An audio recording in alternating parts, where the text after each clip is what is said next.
Mali, Burkina Faso, Niger military leaders announced withdrawal from ECOWAS. 35 kidnapped victims regained freedom in Katsina. 6 pupils died from IED explosion in Borno. On the foreign scene, 1 dead in Istanbul Catholic Church shooting. Many thanks for joining us on the News Hour on Trust TV. I'm Sagir Ibrahim.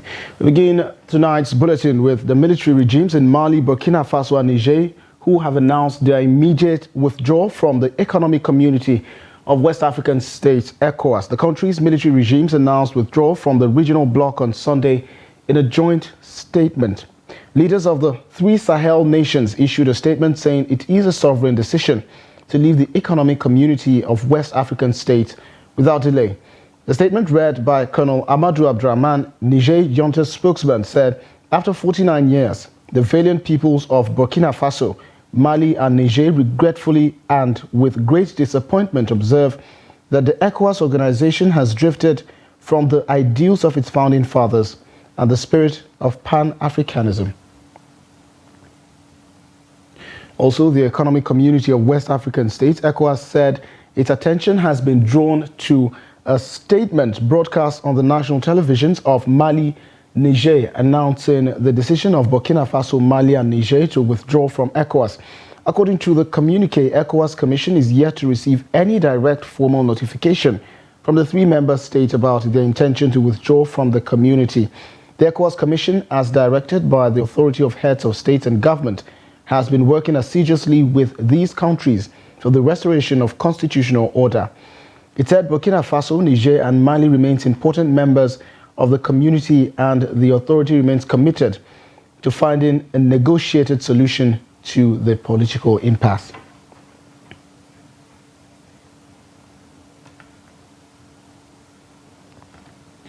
Also, 6 pupils of the Tanga Quranic Center in Gubbio town have been killed by an improvised explosive device which exploded near the Tanga school in the Gubbio local government area of Borno State.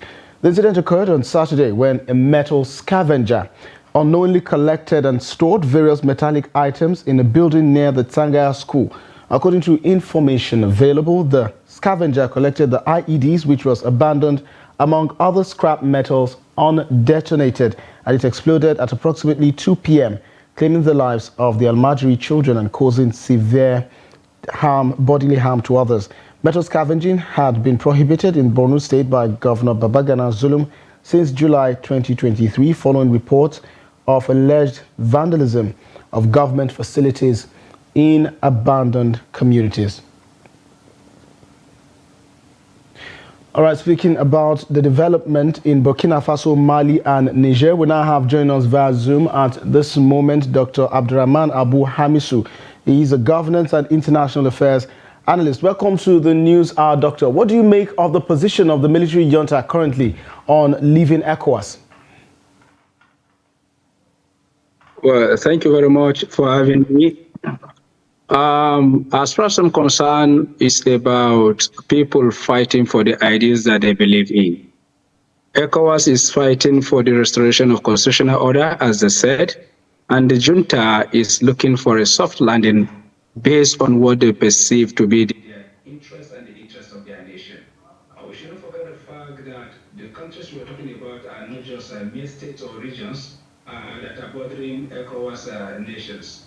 They are sovereign nations that have the capacity to say enough is enough. We don't want to belong to any association or any group that we feel is a drag on our agenda for our people. And we shouldn't forget the fact that at a point in time, Nigeria was ruled by the military junta when we are in crisis, so that we are able to sort out ourselves. Even the constitution that we're talking about today, the foundation of the democracy we're talking about today was led by the military.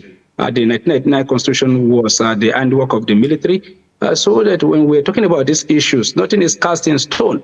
We're talking about people and nations that are dynamic, people that are about their interests, and they're all out for their interest. Doctor, do you think this is setting the stage for a rival union within the regional bloc and the region by extension?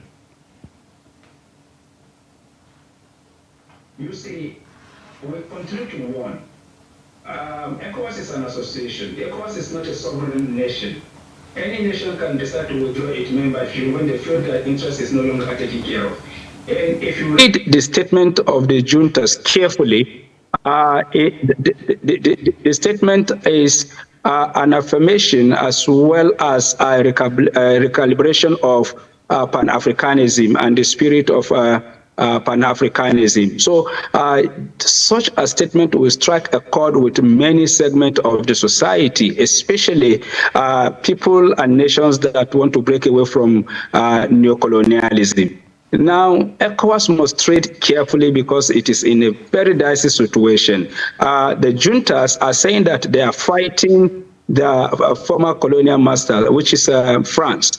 And then whatever the ECOWAS sub-region is doing as a bloc to say that they want to restore constitutional order will be seen and interpreted by the people of this country and then the juntas as a way of leading them back to neocolonialism, and that is exactly what their message is all about.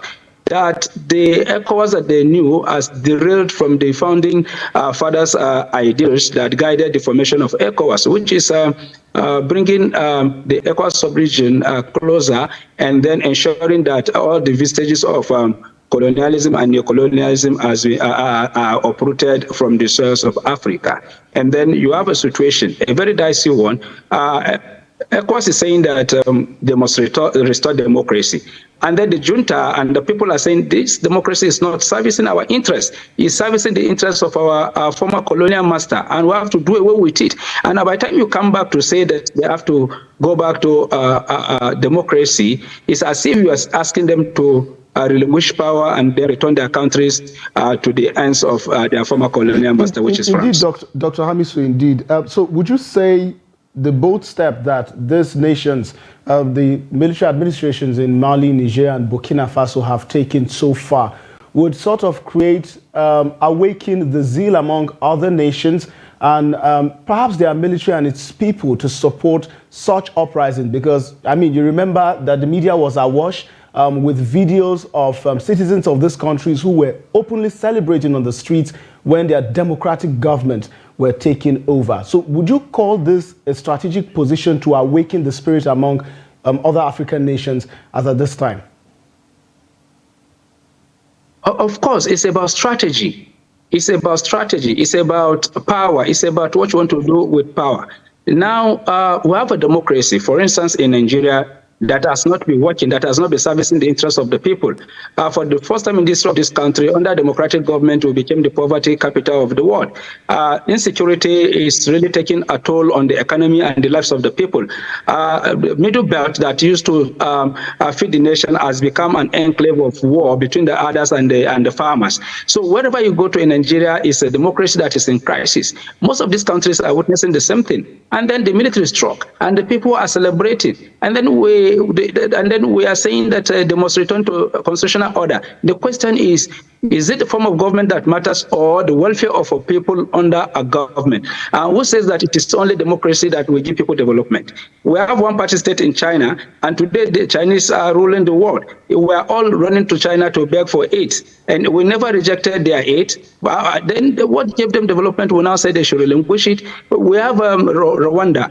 When Kagame started, he was the darling of the West, and they were praising him. After a while, he realized that multi-party democracy was not going to take his country anywhere, and he decided to do what he needed to do. And today, Rwanda has overtaken Nigeria in terms of all the indices of development.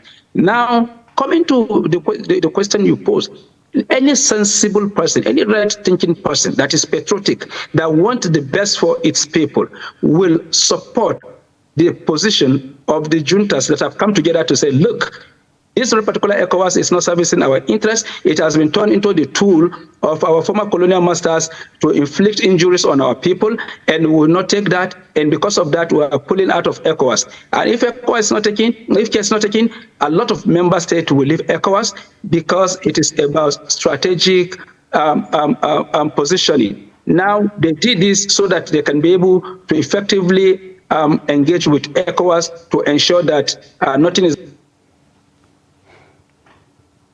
Okay, Doctor, bearing in mind that some political theorists at this moment have begun postulating and also predicting that democracy, or at least the rendition of democracy being practiced, in the West and other Western parts of the world is failing in one way or another. Bearing in mind, would it be a bold standpoint to say at this point that with the move of these three nations at this time, that negotiations would definitely close?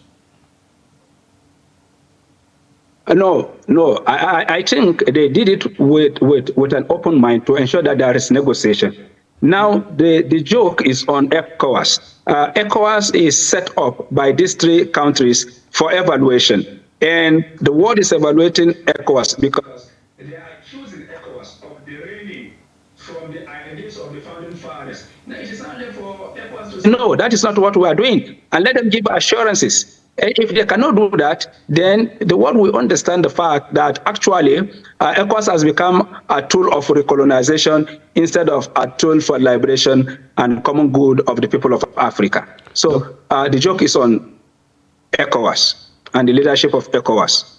Dr. Abdurrahman Abu Hamisu, Governance and International Affairs Analyst, thank you so much for your contributions and perspectives on the News Hour. Have a good evening. Thank you for having me. Moving on now, military personnel have rescued about 35 kidnapped victims abducted from Tashar Nagulle community of Batsari local government area of Katsina State. All the 35 kidnapped victims were rescued and hurt at Dumburum Forest after a heavy gun battle with the terrorists. Abdullah Yamadi gives an update on the rescue operation. A source close to the military officers in Batsari local government area said unspecified number of terrorists who were guarding the abductees at the bandits den were neutralized in the process. And there was a heavy gun battle between the military officers and, of course, the terrorists at the forest during the rescue operation. It also said some weapons have been recovered and all the 35 rescued kidnapped victims, including 33 from Tashar Nagulle, were rescued and hurt. It could be recalled that the bandits demanded the sum of 60 million naira from the residents of Tashar Nagulle for them to secure the release of their loved ones. Among the rescued victims from Tashar Nagulle are 10 secondary school students comprising males and females. Similarly, a driver who was kidnapped on Katsina Batsari Road is also among the rescued victims. At the moment, all the 35 rescued people are with the security personnel at Batsari before determining how to hand them over to their families. Of course, when contacted, some family members of the rescued people at Tashar Nagulle expressed joy and commended the government and the military officers in Batsari under Lieutenant Colonel Ogumba for the successful rescue operation. The chairman of Batsari local government also, talking about Alhaji Yusuf Maman Ifo, thanked military personnel and the good people of Katsina State for their prayers, which led to the successful rescue operation, assuring that the government will not relent efforts until the enemies of the state are defeated. So this is the situation at the moment. People are commending security personnel for their commitments and, of course, for this successful rescue operation. And still in security, 6 pupils of the Stanga Quranic Center in Gubbio town have been killed by an improvised explosive device which exploded near the Tanga Center in Gubbio local government area of Borno State. The incident occurred on Saturday when a metal scavenger unknowingly collected and stored various metallic items in a building near the Tanga school. Trust TV's Beatrice Kruti gives us an update now.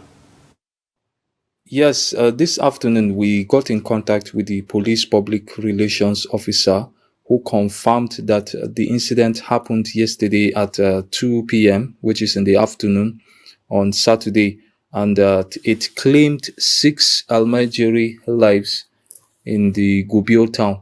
So at the moment, normalcy has been restored there. But according to the police public relations officer, the command is yet to get full details of what really happened at the school. That's the Islamic school close to where the metal scraps are. So for now, normalcy has been restored in the area where the incident happened, and then the victims have been taken to the hospital for treatment, and then everybody is now security conscious of what has happened, and then the police too is while we are waiting for the police to give us full details of the incident, and then possibly we will get in touch with any development. Thank you so much. Also, officers from the Gondo Division of the Lagos State Police Command have arrested two suspects, Hamed Olawale and Jafet Odirinde, during a rival court clash. The command's public relations officer, SP Benjamin Hundeyin, disclosed this on his X handle on Sunday. Hundeyin added that a locally fabricated semi-automatic pistol was recovered from the suspect, adding that efforts are on to apprehend other fleeing suspects. He also stated that one Abib Fagbon was found shot and has been taken to the hospital. And operatives of the Nigerian police force have arrested one Bello Muhammad, 28, of Zamfara State in Kaduna. The divisional police officer, Tafa Division, acting on intelligence, raided one hotel in Tafa area, Kaduna, where he arrested Bello with the sum of 2.25 million naira. And he said only the suspect proved that these were proceeds of ransom collected from kidnapped victims within the area. The suspect, during interrogation, confessed to be part of the gang that kidnapped the family members of one barrister, Ariel, in Buari, FCT, on the 2nd of January 2024 and killed some kidnapped victims, including Nabiha, the daughter of the legal practitioner, on the 13th of January 2024. The suspect, in a dramatic situation, offered 1 million naira to induce the DPO, who rejected the offer and carried out his duty diligently. The Inspector General of Police, IGP Adeolu Egbetokun, has ordered that the suspect, who also confessed to the involvement of the already 5 neutralized bandits in Kaduna by the IRT, headed by one Megemu, aka Godara, whose deadly camp has also been destroyed, be handed over to the DFI IRT in Abuja for discreet investigations into the matter and arrest of all other culprits responsible for the dastardly act. While commending the DPO Tafa, SP Idris Ibrahim, for the commitment and professionalism displayed in the case, he further assured that the police would leave no stone unturned in decimating criminally minded individuals and bequeathing to Nigerians a more secure society for all and sundry. Also, an ex-beauty queen, Miss Aderioye, Queen Christmas, also known as Miss Queen Oluwadamilola Aderioye, has been declared wanted by the National Drug Law Enforcement Agency, NDLEA. She was declared wanted after escaping from her Lekki, Lagos residence when operatives raided her apartment at Oro Estate, Lekki, on Wednesday, 24th of January. According to a statement by the NDLEA, the raid came following credible intelligence that the ex-beauty queen deals in illicit substances. Recovered from her during the search witnessed by the estate officials include 606 grams of Canadian loud, a synthetic strain of cannabis, an electronic weighing scale, large quantities of drugs packed in plastics. The suspect was Miss Commonwealth Nigeria Culture in 2015 and 2016 and founder of Queen Christmas Foundation. And the Taraba State Special Task Force Committee on Illegal Mining has raided an illegal mining syndicate at the Abuja Leather Quartz mining site in the Gashaka local government area of the state. The sting operation over the weekend also resulted in the arrest of 7 individuals and the destruction of the illegal miners' camp in the community. Abuja Leather is located within the Jamtari ward in Taraba Central. According to the spokesperson of the committee, Ibrahim Zupei, those arrested include Kamal A. Yusuf, Sirajo Adamu, Ibrahim Hassan, Shehu Usman, among others. Zupei, in a statement, also said those arrested will be arraigned before a special mobile court for prosecution. And away from that, Osun State Governor Ademola Adeleke on Sunday directed the State Police Command to ensure thorough investigation into the murder of a chieftain of the People's Democratic Party, Richard Idowu. The PDP House of Representatives aspirant was shot and killed in his hometown on Saturday evening. Trust TV's Hamid Oyegbade reports. Richard Idowu, popularly known as Ade Oriokin among his friends and political associates, was shot dead in his hometown, Ejigbo, on Saturday evening. The incident occurred at an abandoned apartment in the outskirts of the town, where the deceased held a meeting with some politicians and indigents of Ejigbo. There was an incident here between among the people that were present, most of them politicians, and one of the aspirants to the House of Representatives, Dr. Richard Adeoriokin, was actually shot at and eventually died. Another person was also shot and he died. This place happened to be the scene of the crime. Meanwhile, another individual was also shot dead at a bush near the house where the politician was killed.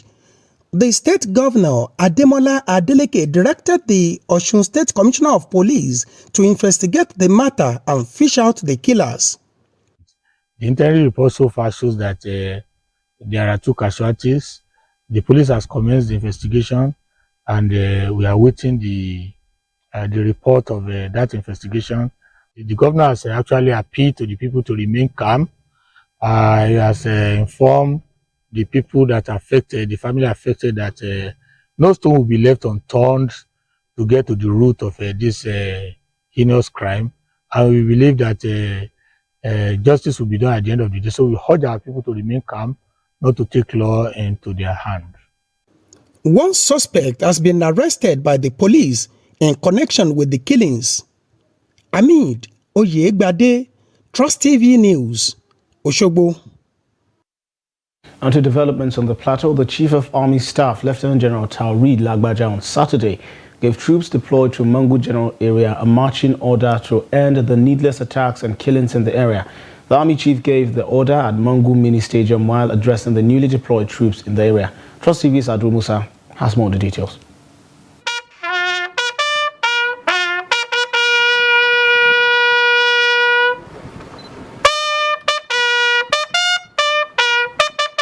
The deployment of the troops followed the recent ethno-religious violence that erupted the communities of Mangu, where many people have been killed and properties, including religious centers, destroyed. The army chief instructed the troops to take decisive action, utilize strategic maneuvers, and employ necessary force to swiftly and effectively bring an end to the ongoing killings without fear or favor. The Coas, who expressed sadness over the wanton destruction of lives and property in the area, charged the troops to go after the lawbreakers. In the past 1 week, we have experienced another round of violence here in Mangu. So I'm here today. I've had a chat with your commander and his planning staff on the security situation on the plateau, especially in Mangu. But as soldiers, your focus is on one thing.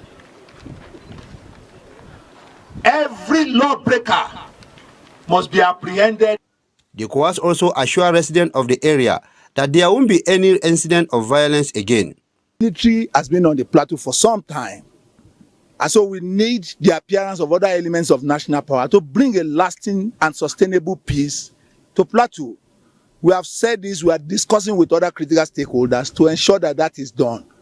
We cannot rule out flashes, occurrence of conflict, but the response of the military is what matters. What happened in Mangu on 23rd, 24th of January was contained quickly and localized in this community. So I want to commend the troops for that. But regardless of that, our focus is that there will be a zero incidence of violence. And that is why we have surged more troops. We have brought in more combat enablers and logistics to ensure that we have boots on the ground. We have presence in the population domain to ensure that people can live at peace and go about their lawful businesses. While denying the allegation of being compromised in their operations, the army chief assured that the security personnel deployed to the state would impartially discharge their constitutional responsibility for the sake of peace and unity in the area. Ado Musa, Trust TV News, Jos. To the special guest of honor, Lieutenant General.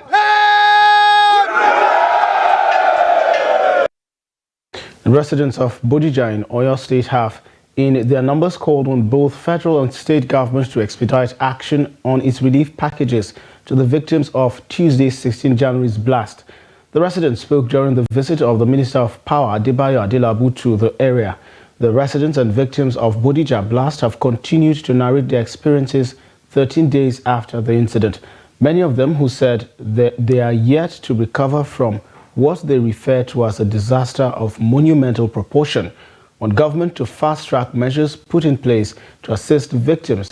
The Minister of Power, during his visit to the area sympathizing with the affected victims and the state at large, commended the responses of the Governor of Oyo State, Seyi Makinde, in the aftermath of the incident. Emergency Response Team Lead Oyo State, Prof. Temitope Alonge, stated that government will act accordingly as soon as results of Geologist and Radiation Center is ready.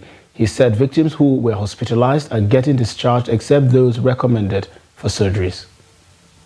We came down with an extinguisher trying to put out the fire.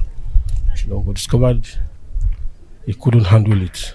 And I told one of my boys to go back inside the house, get my phone so I could call the fire service.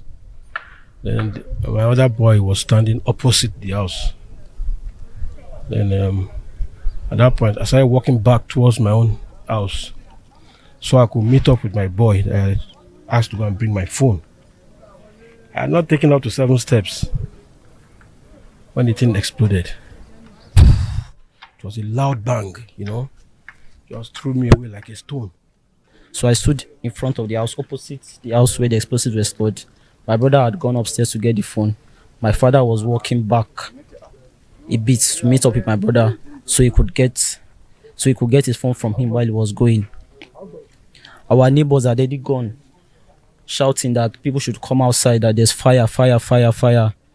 Then I was right opposite the house. I was just trying to look and observe what was happening. Then before we knew anything, it just went boom. Then he just threw me.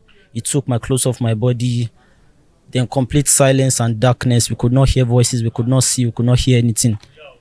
So I'm actually appealing to the federal government, the state government, and well-meaning individuals. This is when we need ourselves. That we should show love. We should try and provide a lot of things that will reduce this hardship on the people. I'm happy that the state government has set up an account for donations.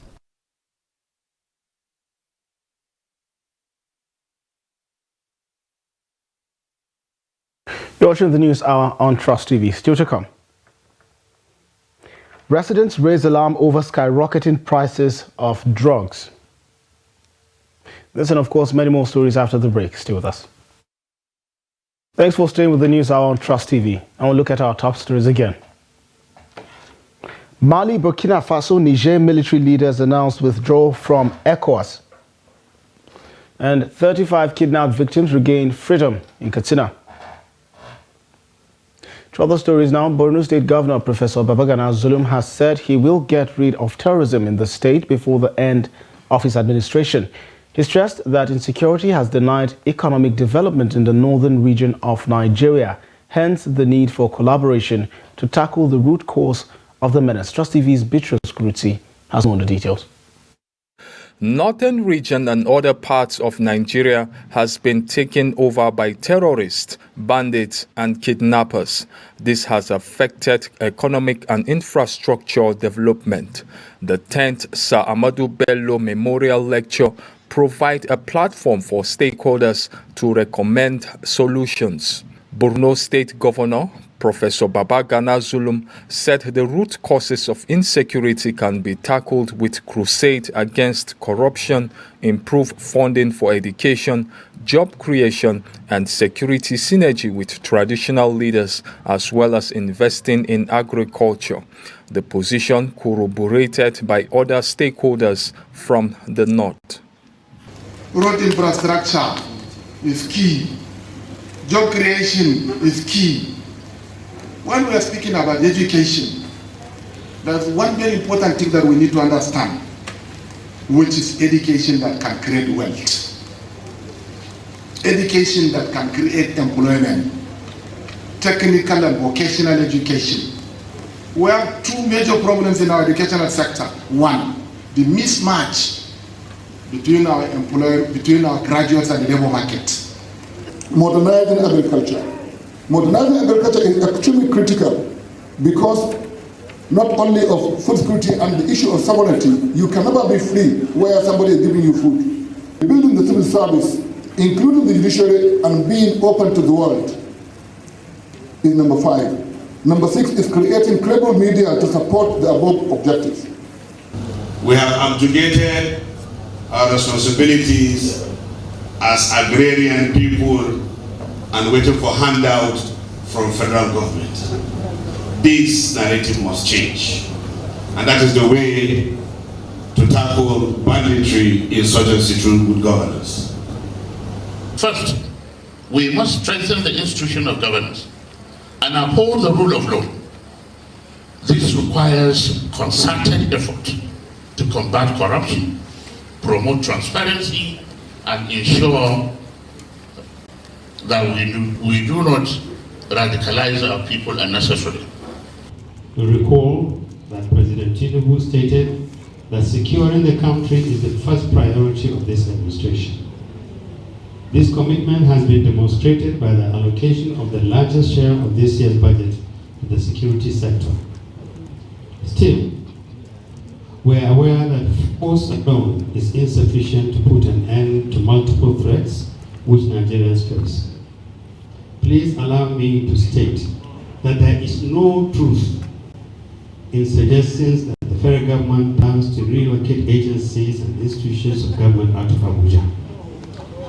Beyond affecting administrative changes that will not disadvantage any part of this country. It is expected that government will implement recommendations and suggestions in order to restore peace in the region. Beatrice Kuruti, Trust TV News, Maiduguri. Meanwhile, the surge in criminal activities across the country has been blamed on idleness by the majority of the youth population, who often become willing tools for breaking the law. With the high cost of living occasioned by inflation and other economic factors posing a serious threat to the security of Nigeria, residents of Makurdi, the Benue State capital, are calling for strategies to arrest youth restiveness as a way of addressing the rising insecurity in the country. Trust TV's Jimmy Azande reports. Idleness in the context of social economics is a situation where someone at the right age and who also possesses the requisite ability is not engaged in any profitable venture. In Nigeria, the majority of those who fall within the above category look up to white-collar jobs, despite the decline in the availability of such jobs. Some of this idle and active set of people usually find themselves vulnerable and open to unwholesome activities that constitute a threat to security of lives and property. When people are idle, sometimes they begin to think of different things, evil, or otherwise they may think of something that they feel can just give them joy at the moment. Though in the minority, some youths are already in some skills and are calling on their contemporaries to do something meaningful with their lives. I'm a handwork person, so I picked so many opportunities in life.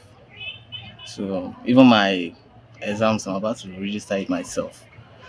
That's the reason why I should advise all the young guys growing up to find something that you use your hand to do. Almost all the youth nowadays doesn't have anything to do. So when you go to parks, motor parks, you see them there. All they do is load buses, and in the night they'll be out there doing things. unimaginable. Have a handwork. It will make you to give you the courage not to even stand in the community and talk, because if they are mentioning people who steal in the society, you are not going to be among.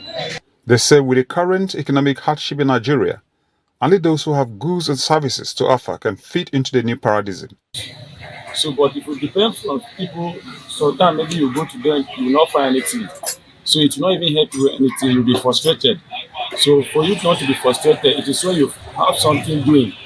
We're calling on the government to provide the right atmosphere for profitable ventures, and that we gratefully employ the youth. Those already engaged want others to embrace hard work and dedication in order to develop themselves economically. Jimmy Azandi, Trust TV News, Makurdi. Elsewhere, the Federal High Court in Jalingo has ordered the Taraba State government to stop work at the trade fair ground. The legal battle between the federal government and the Taraba State government may hinder the ongoing construction of the Jalingo multi-billion-naira trade fair complex. The court granted the order in a suit filed by the federal government claiming that the Jalingo trade fair ground was sold to it by the immediate past administration of Governor Darius Ishaku for the building of a federal secretariat in the state. In August 2022, the Controller of Housing in the Taraba Field Office of the Federal Ministry of Works and Housing, Ahmed Rabiu, said the federal government had secured 5.6 hectares of land in Jalingo from the state government for the construction of a federal secretariat complex.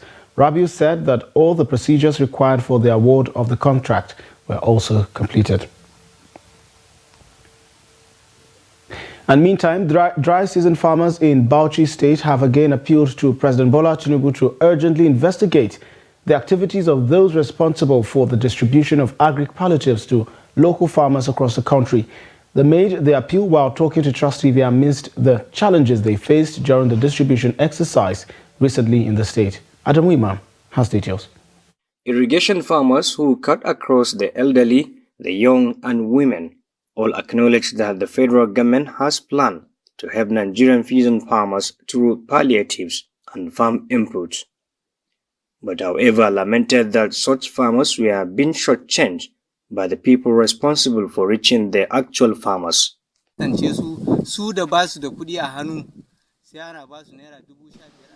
shortchanged us at the distribution point. We went there with cash at hand for the inputs, but it did not go as planned. I sacrificed my asset just to get money and collect those farm inputs, but they put us on hold. On the day we were to get the inputs, we got there and realized that they gathered non-farmers and took pictures with them to sell the narrative that they have distributed the inputs. Many people went there without money, but they had an arrangement with marketers to get money. For those who had money, they are expected to provide a guarantor before they will be given the fertilizer or the risk for fitting it. However, some added that considering the capital-intensive nature of dry season, a farmer cannot do without sufficient farm inputs, hence the need for authorities to change strategy in reaching them. If they are supported with enough capital, I believe those perishable farmers can be engaged, and by God's grace, things will be better, because with such support, we can produce sufficient food. Dry season farming is a blessing to farmers, just as the rainy season is. We have resolved to engage in irrigation farming to ensure all-round farming. Our biggest challenge now is incursion by animals here. They are sure that if irrigation farmers will be encouraged with farm implements, then Nigeria will be proud of being among the food-secured nation in no distant time. Adam Imam, Trust TV News, Bauchi. Also, a cross-section of Nigerians want the federal government to intervene and halt the rising cost of prescription drugs in the country in order to prevent avoidable health emergencies. Persons with conditions that require everyday use of medication say they're finding it extremely difficult to meet their health needs in the face of economic hardship in the country. Trust TV's Hamid Oyegbade reports. Trust TV's check revealed that people battling life-threatening diseases that require constant use of medication for full recovery have now resigned to their fate due to skyrocketing prices of drugs in the country. Government failed to play their role in the Nigeria economy, pertaining to every situation. Anything containing medical or drugs should be free. We should have access to bring in the drugs without paying any tax on it. Some people cannot afford to buy drugs when they prescribe the drug for them or getting the pharmacies. So we are appealing to the government. The government can assist to be giving people drugs free, or they reduce the cost of the drug.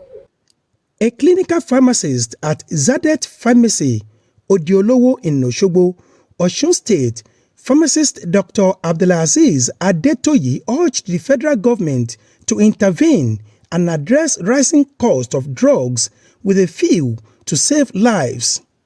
Pertaining to what the government can do on this to help out, I have two suggestions, and one is majorly because of most of the drugs we sell, they are imported, and the cost of importation, the import duties on all these drugs, it's making the prices of drugs to go up.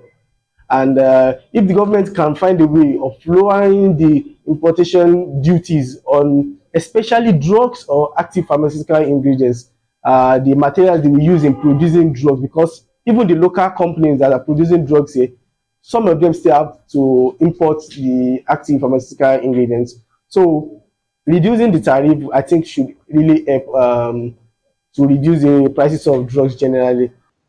Continuous fall of Naira against the dollar has impacted negatively on importers of prescription drugs due to exchange rate variation, which in turn affect the prices, a situation Nigerians say must be addressed promptly to prevent avoidable health emergencies in the country.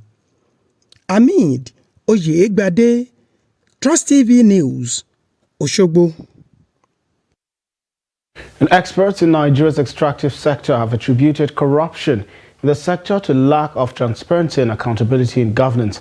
They are also concerned that so far the reforms made to address corruption in the extractive sector have fallen short of desired goals. In this special report, Trust TV speaks to some of these experts who recommended ways to improve transparency in the sector and also help curb corrupt practices. Take a look.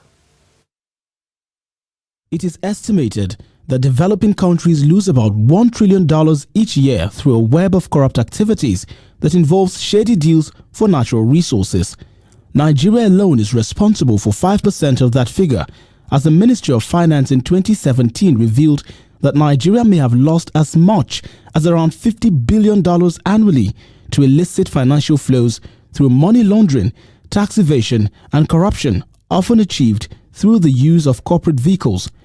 Some of these corporate vehicles, according to a recent FATF Egmont Group finding, involve the use of legal entities including corporations, trusts, foundations and partnerships with limited liability, which can be exploited for money laundering to disguise and convert the proceeds pilfered from the extractive sector. Beneficial ownership refers to identifying the actual people who ultimately control or profit from oil, gas, and mining assets, even if they're not listed owners on paper. Now, this can involve individuals, companies, or even trusts and shell companies. Therefore, a beneficial ownership register has extended beneficial ownership disclosure to commodity traders to address secrecy in the ownership of intermediary companies in the oil, gas, and also mining sector. Unmasking the identities of the real owners of oil, gas, and mining assets, determining how those assets were acquired, the quantity, quality, location, and real value of the assets are critical success factors if the EITI process was to be really effective in tackling opaqueness in Nigeria's natural resources management. Dr. Harry Udo, The executive director of the STEP program believes the development of a BO register in the mining sector will go a long way in checkmating the use of shell companies and other corporate vehicles to siphon money out of the system. Some of these people operate shell companies where in jurisdictions where they cannot pay taxes to Nigeria, and they claim to pay taxes to those jurisdictions, and even those owners themselves don't pay the taxes to these persons because they are not known and they are like spirits, as it were. And so having the beneficial ownership register opens up the process and enables you to know who real owners of businesses are. If you go to CAC and you look at ownership of companies, for instance, you will find that sometimes you see names that are not known and are probably not related, but the real owners are different from the names that you see on the CAC registration portal. Dr. Harry says a lot of the fraud currently being investigated in the Humanitarian Affairs Ministry could have been avoided with a BO register in place. Some of the companies recently involved with the fraud issue around the Humanitarian Ministry, you will go to CAC, you will just find, for instance, one of the companies that got 437 million. There's one owner, but you can't even know who that owner is. So what that does for the country is that it shortchanges the country. The benefit that should come in terms of taxes due to the state, revenues accruing to the state of Nigeria is lost.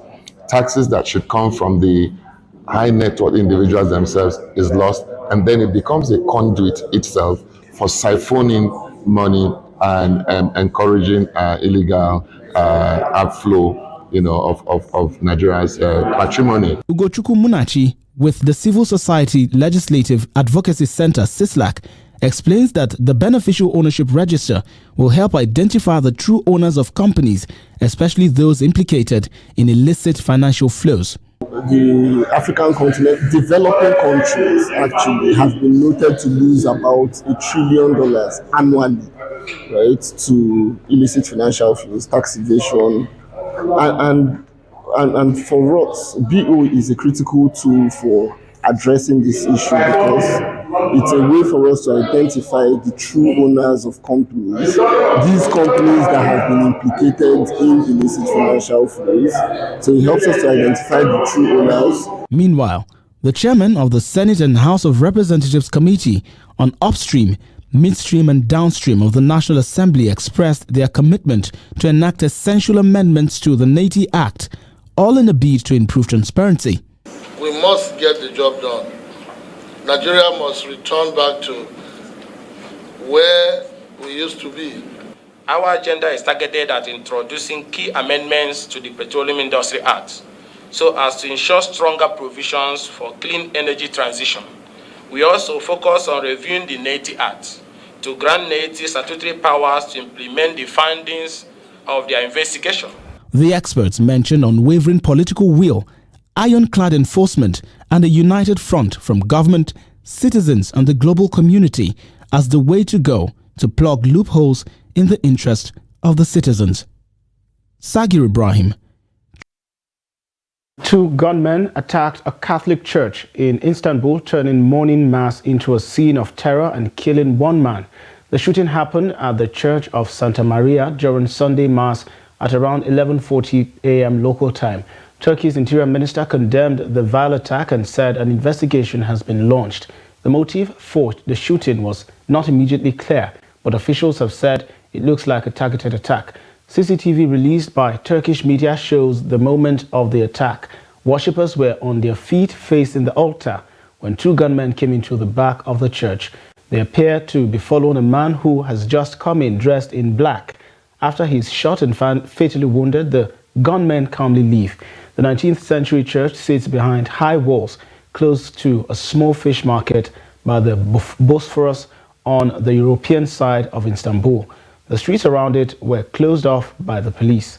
Inside the church, investigators took statements from those who were there when the attacker struck. The Turkish Interior Minister Ali Yerlikaya, who visited the scene, said that an individual identified as CT had died in the attack. The uncle of the dead man told local media that the victim was a 52-year-old man and about to become a Christian. Another relative said he was mentally ill and insisted that he was not the target of the attack. And still on the foreign news, the world's largest cruise ship has set sail from Miami, Florida on its maiden voyage, but there are concerns about the vessel's methane emissions. The 365 meters long Icon of the Seas has 20 decks and can house a maximum of 7,600 passengers. It is owned by Royal Caribbean Group. The vessel is going on a 7-day island hopping voyage in the Caribbean. Environmentalists warn the liquefied natural gas-powered ship will leak harmful methane into the air. Built at a shipyard in Turku, Finland, the Bahamas-registered ship has 7 swimming pools and 6 water slides. It cost $2 billion to build and also has more than 40 restaurants, bars and lounges. And in sports, Liverpool reached the FA Cup 5th round with an entertaining victory over Norwich in the first game since manager Jurgen Klopp announced he will leave at the end of the season. Klopp, who revealed his impending departure on Friday, was given a rousing reception by the home supporters before kickoff, and his team wasted little time in moving through the gears against the Championship playoff hopefuls. Darwin Núñez had already struck the post with a magnificent curling dive by the time Curtis Jones nodded the host in front from full debutant James McConnell's cross. The Canaries equalized against the run-off play when Ben Gibson stared in Gabriel Serra's corner, but Núñez restored Liverpool's lead with a calm finish after fine work from fullback Conor Bradley. The Reds will host Watford or Southampton in the 5th round after the Championship clubs played out a 1-1 draw at Vicarage Road earlier on Sunday. And also, Yannick Sinner landed the Grand Slam title he was long promised with an extraordinary fight back to beat Daniil Medvedev in the Australian Open final. Italy's Sinner, 22, trailed by 2 sets before recovering to win 3-6, 3-6, 6-4, 6-4, 6-3 in his first major final. 4th seed Sinner initially could not cope with the Russian's pace but imposed himself as the contest wore on. It was another bitter experience for Medvedev, who also blew a 2-set lead against Rafael Nadal in the 2022 final. A first-time champion in Melbourne was guaranteed after Sinner knocked out 10-time winner Novak Djokovic in the semi-final. And that wraps up the news hour on Trust TV. Thanks for watching and have a good night.